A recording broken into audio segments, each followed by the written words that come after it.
buenas tardes con todos. Ahora presentaremos transferencia de masa. Los integrantes son Mario Narváez, Gardenio Baco, Andrea Cornejo, Alejandro Mancini y Pablo Tinajero.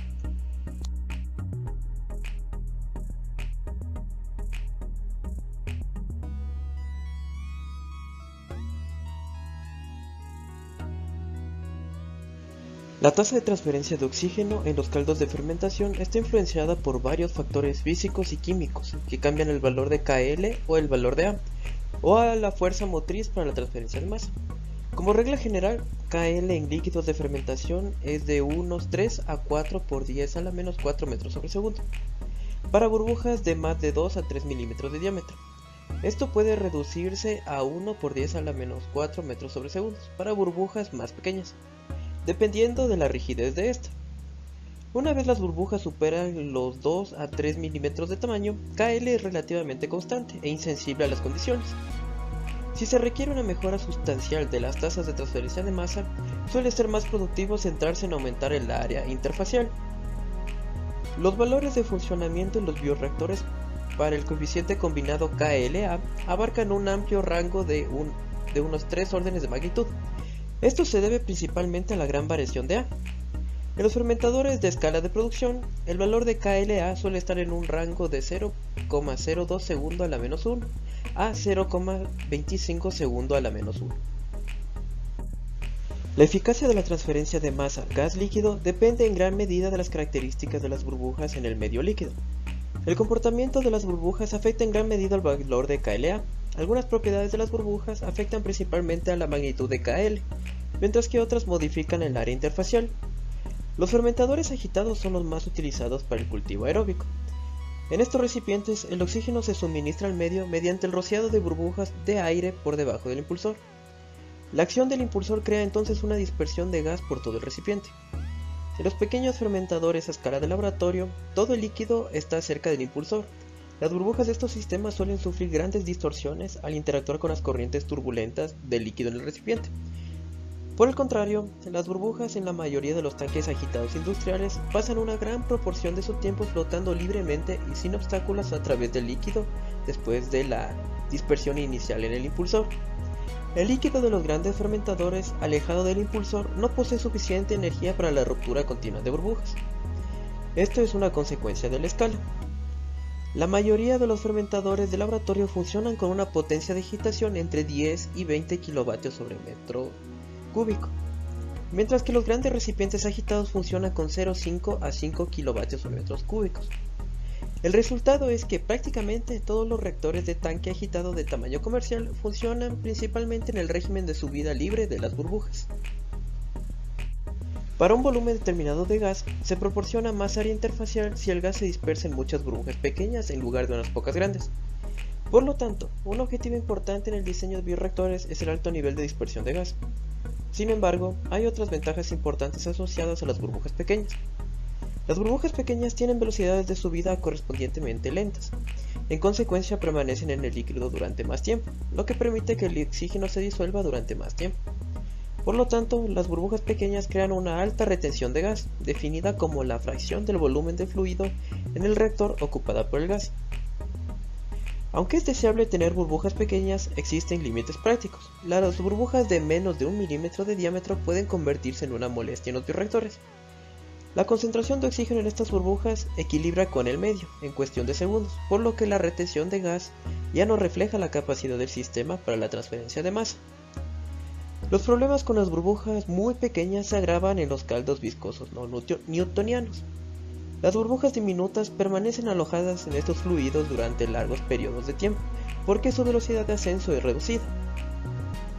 Como regla general, en los cultivos viscosos deben emplearse burbujas relativamente grandes. El tamaño de las burbujas también afecta el valor de KL.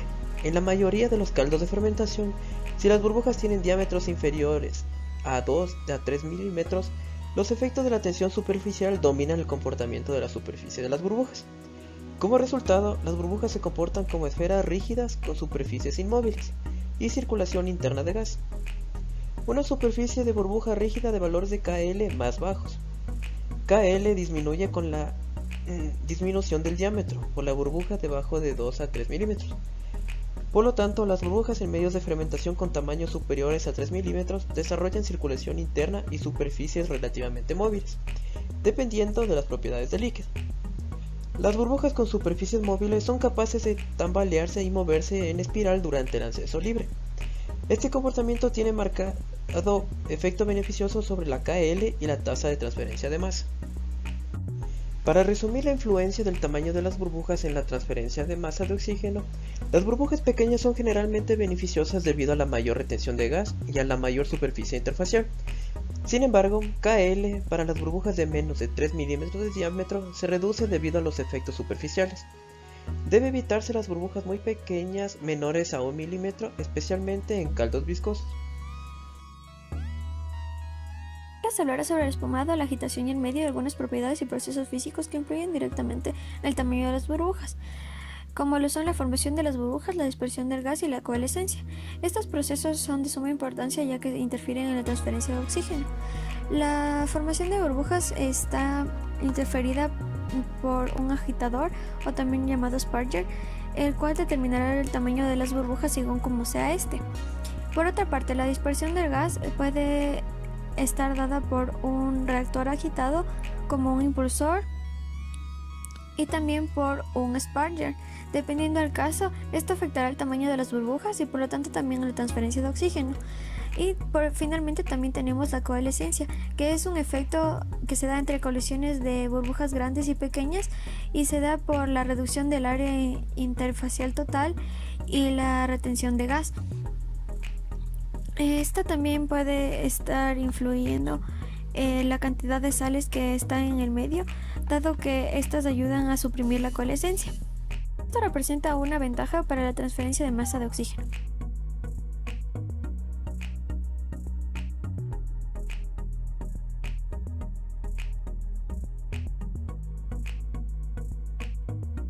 Ahora, como se puede ver en la siguiente figura, cuando se rocía aire se desarrollan diferentes patrones de flujo de gas dependiendo de las tasas relativas de entrada de gas y de agitación. Como se muestra en la figura, si la velocidad del agitador NI es baja y la tasa de alimentación de gas FG es alta, el gas envuelve el impulsor sin dispersión y el patrón de flujo está dominado por el flujo de aire que sube por el eje del agitador. Se dice que se produce una inundación del impulsor. Esto significa que la capacidad de manipulación de gas del agitador es menor a la cantidad introducida. La inundación debe evitarse porque el impulsor rodeado de gas ya no entra en contacto con el líquido de forma adecuada, lo que da lugar a una mala mezcla y a una dispersión de gas. Por otra parte, con mayores aumentos de velocidad de agitador, empiezan a surgir pequeños patrones de recirculación, como se indica en la figura 9.9e. Es la velocidad que empieza a producirse la recirculación bruta de gas de vuelta al agitador. Ahora, como se puede ver en la figura 7.7, cuando el gas está presente en los líquidos agitados, es arrastrado en cavidades de baja presión detrás de las palas del agitador. El contacto del gas con las palas del impulsor provoca una disminución del coeficiente de fricción, asociado con la rotación del impulsor y una reducción acompañada del consumo de energía. En las condiciones típicas de funcionamiento del fermentador, el aumento de velocidad de agitación mejora el valor de KLA, como se muestra en la figura 9,10. Por el contrario, excepto en el caso de las tasas de rociado muy bajas, se considera que el aumento de flujo de gas generalmente se ejerce una influencia en un menor KLA. Como se puede ver en la figura 9.11, el aumento del número de impulsores en el eje del agitador no mejora necesariamente el KLA. Agentes antiespumantes. Características. Son un producto de cultivos celulares que pueden ser de tipo proteínas, polisacáridos y ácidos grasos. Estos reducen la espuma en fermentadores.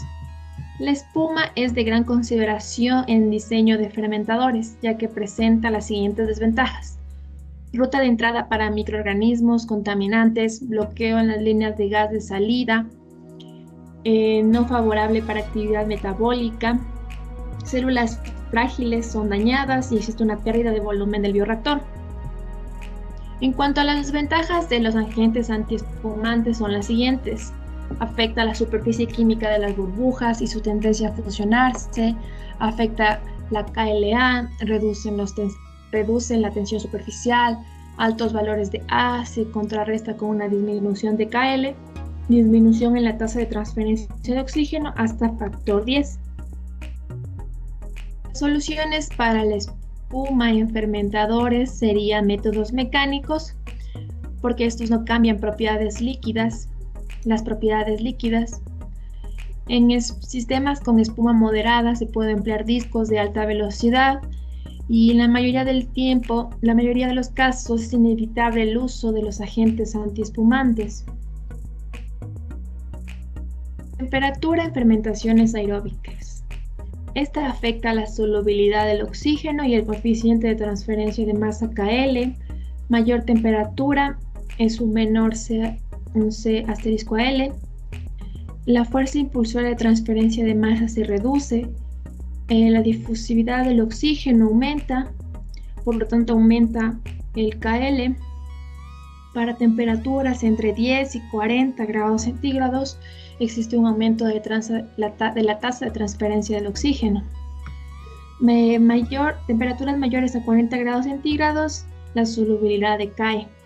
Por lo tanto, existe una afectación de la fuerza impulsora y en la tasa de transferencia de masa. Ahora bien, la presión de gas y la presión parcial del oxígeno en fermentadores. La presión del gas y la presión parcial del oxígeno afecta a C**L. Para soluciones líquidos tenemos la siguiente relación, que es la ley de Henry. Esta relación de aquí es la fuerza impulsora de transferencia de masa que incrementa.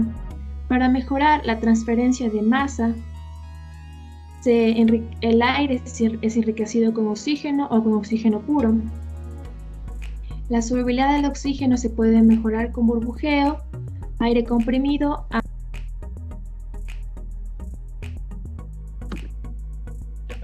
Otro de los factores que tenemos que tener en cuenta es la presencia de células. Para ello sabemos que la transferencia de oxígeno se puede ver afectada por la presencia de células en los caldos de fermentación que utilizamos en nuestro fermentador. Sabemos que existe un efecto de la transferencia del oxígeno que va a depender del tipo de organismo que estemos utilizando. Entonces sabemos que hay diferentes factores de lo que depende esto. Sabemos que depende del tipo de organismo que estamos utilizando, de la morfología del mismo organismo y de la concentración de organismo que estemos utilizando. Entre los organismos más usados tenemos Saccharomyces cerevisiae, utilizado en las fermentaciones, que es un tipo de levadura. También se pueden utilizar bacterias, como son las bacterias de la familia de la Chlamydia. Sabemos que una morfología compleja de estos organismos está correlacionada a una disminución en la velocidad de la transferencia de oxígeno. Sabemos que puede existir variación de sustrato, variación de concentración celular y variación de los productos que se generan durante la fermentación, y esto está totalmente correlacionado a una variación muy amplia de la constante K. Entonces sabemos que a lo largo de la reacción va a disminuir la concentración de sustrato porque va a ser consumida por los organismos. También sabemos que la concentración celular puede disminuir como puede aumentar dependiendo de las condiciones de nuestro medio, y también sabemos que la variación de los productos va a ser en torno al aumento de estos. También tenemos que tener en cuenta la medición de la concentración de oxígeno disuelto.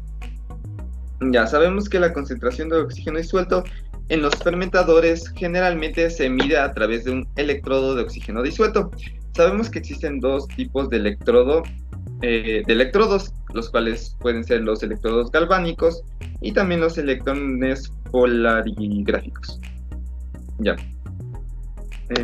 Listo. Sabemos que estos tienen unas características únicas, como puede ser que el oxígeno en estas se difunde a través de una membrana que tienen estos hacia el cátodo, donde va a reaccionar y se va a producir una corriente entre el ánodo y el cátodo que va a ser proporcional a la presión parcial del oxígeno disuelto que existente en el caldo de fermentación. Entonces sabemos que sus características únicas es que tiene una membrana permeable al O2, y también sabemos que miden presión parcial o tensión del oxígeno disuelto, lo cual va a ser más relevante posteriormente. Como podemos ver en esta figura, Vemos que el suministro de moléculas de oxígeno desde el medio al cátodo en sí mismo es un proceso de transferencia de energía, de transferencia de oxígeno. Entonces sabemos que hay una difusión del O2 hacia el cátodo, y esta corriente entre el ion y el cátodo es una transferencia de materia, de oxígeno. Ya. También sabemos que existe difusión entre el O2, sabemos que hay difusión del O2 entre las diferentes resistencias que va a haber entre la membrana, el film líquido. También tenemos una solución electrolítica, y entonces el O2 va a atravesar todas estas capas hacia el cátodo para que lo pueda leer. Entonces también hay un tiempo de respuesta de la sonda.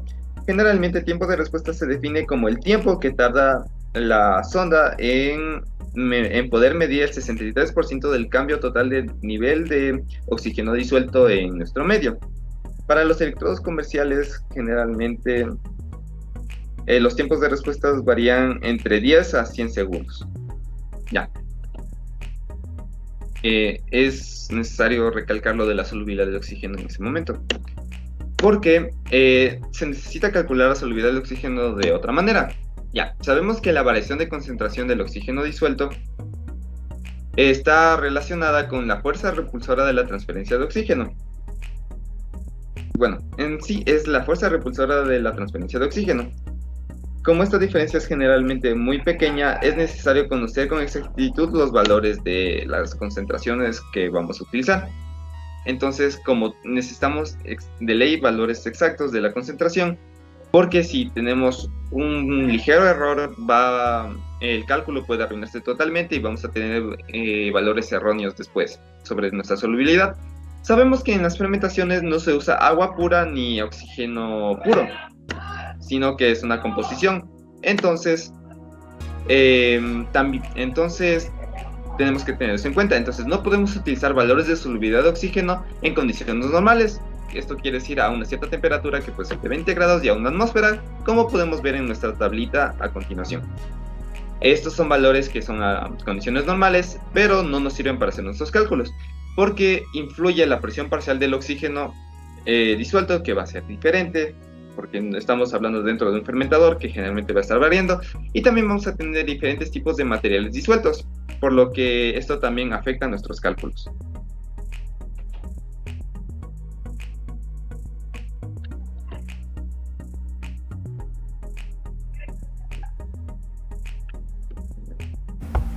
Según las tablas críticas internacionales, la fracción molar del oxígeno en el aire es de 0.2099. Por lo tanto, la presión parcial de oxígeno a una atmósfera de presión es de 0.2099 atmósferas. Por otro lado, a una temperatura dada, el efecto de la presión parcial de oxígeno en estado gaseoso sobre la solubilidad está definida por la ley de Henry, en donde P sub Ag es la presión parcial del componente A en el gas, P sub T es la presión total del gas, y E sub Ag es la fracción molar de A en el gas, H es la constante de Henry y C sub Al es la solubilidad del componente A en el líquido. Por lo tanto, la solubilidad de oxígeno en el agua a una atmósfera de presión es de 0.2099 veces superior que bajo una atmósfera de oxígeno puro. Los valores de solubilidad del oxígeno en agua rociada con aire están presentadas en la siguiente tabla. Asimismo, la variación de la solubilidad del oxígeno con la temperatura está presentada en esta misma tabla para el rango entre 0 a 40 grados centígrados. Como se puede ver, la solubilidad decrece al aumentar la temperatura. La solubilidad del oxígeno en agua pura entre 0 a 36 grados está determinada mediante esta ecuación, en donde C sub Al es la solubilidad del oxígeno en miligramos sobre litro y T la temperatura. La presencia de solutos como sales, ácidos y azúcares tiene un efecto significativo en la solubilidad del oxígeno en el agua, como se puede visualizar en las siguientes tablas, las cuales son la 9.3 y 9.4 del libro de Dorán. Estos datos indican que la solubilidad del oxígeno disminuye debido a los iones y azúcares que se añaden normalmente a los medios de fermentación. El efecto sobre la solubilidad del oxígeno de los solutos iónicos y solutos iónicos y no iónicos, como la melaza, el licor de maíz y las proteínas, así como los agentes antiespumantes, se ha informado en varias publicaciones. Quicker y otros han desarrollado una correlación empírica para corregir los valores de solubilidad del oxígeno en el agua, por efecto de cationes, aniones y azúcares, la cual se puede visualizar en esta parte de aquí.